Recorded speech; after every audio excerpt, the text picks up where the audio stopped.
Hey guys, welcome back to our channel. So in this guide, I'm going to show you how to enable cellular data, also known as mobile data, on your Android phone. Enabling mobile data is convenient because it allows you to access the internet using your mobile network provider's plan. So follow this guide completely without skipping any part. So swipe up on your phone screen and tap on the settings icon. Next, locate and tap on connections. Scroll down and tap on data usage. Here you'll see mobile data. Make sure that the toggle switch next to it is turned on.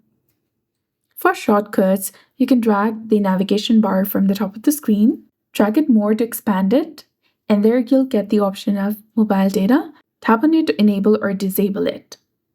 This way, you can easily enable or disable mobile data and start using it on your device. So that's it. I hope you found this video helpful. If you did, please like, share, and subscribe. Thanks for watching.